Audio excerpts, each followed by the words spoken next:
Morning. I'm Matt Piper in New York. While Russian forces have advanced toward 3 cities, including Kyiv, they have not yet captured a city since invading several days ago. Still, Russian tanks are moving in. They have killed Ukrainians, as the foreign ministry says at least 350 Ukrainians have died, including 14 children.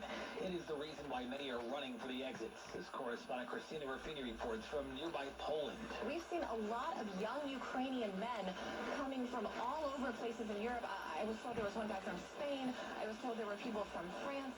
Ukrainians coming back here to Poland to cross over, to go back into Ukraine to fight. There's a fierce sense of resistance among the Ukrainians we've talked to, so I don't doubt that no matter what's happening, they're going to put up as much of a fight as possible, even in the face of this behemoth Russian army. Talks are reportedly set to happen between the two countries. CBS's Tom Hansen says 4,000 people in Russia have been arrested following protests. Tensions are also high in Russia. In protests around the country, Russians chanted "No to war," and police in riot gear made arrests. In St. Petersburg and Moscow, there are long lines at ATMs following word that some Russian banks have been expelled from SWIFT, a high-security network that connects banks around the world. Google says it's temporarily disabled some Google Maps tools in Ukraine, which provide live information about traffic conditions and how busy different places are. CBS's Marcy Gonzalez on more relief from Silicon Valley. Billionaire Elon Musk is bringing a critical asset to Ukraine after receiving a Twitter request for help.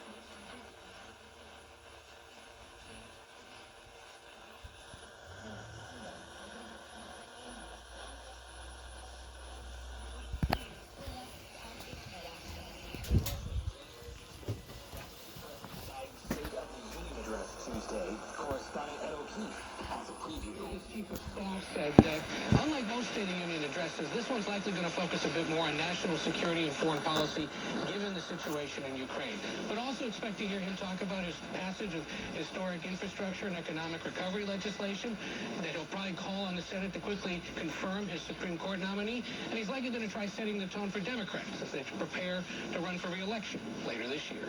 New York Governor Kathy Hochul with this announcement. My friends, the day has come. And today we are going to be announcing that we'll be lifting the statewide mask requirement in schools, and that'll be effective this Wednesday, March 2nd.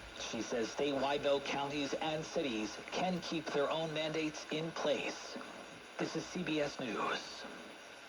Get CBS News Radio on the Odyssey app. All the audio that matters to you is on Odyssey. News, music, sports, and podcasts. Download the Odyssey app today. What's all the buzz about nasal irrigation and Navage? Offered by JP Roofing and Siding. Herschel Walker is coming to Pittsburgh.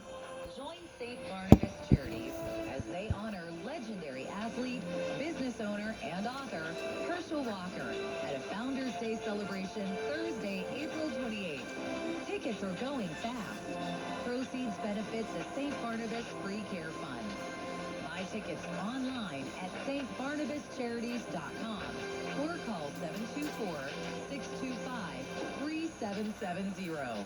Do you have 3 ex-wives and your current trophy wife wants a life insurance policy 3 times the size of the policies you had to purchase for your previous mistakes? If so, you need to call Big Lou at Term Provider, 800-568-2790. Big Lou is intimately familiar with your problems, and if you're 50 or 60 years old and in reasonably good health, a $1 million policy should only cost about $100 to $200 per month. Big Lou may have a solution for your previous policies as well. You may even save enough money to lighten the load on your new $1 million policy. Remember, call Big Lou. It's a test of the emergency alert system.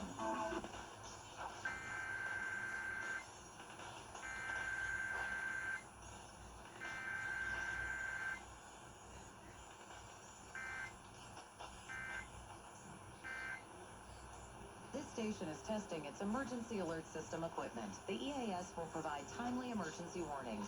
This station serves the Pittsburgh Extended Operational Area. This concludes this emergency alert system test.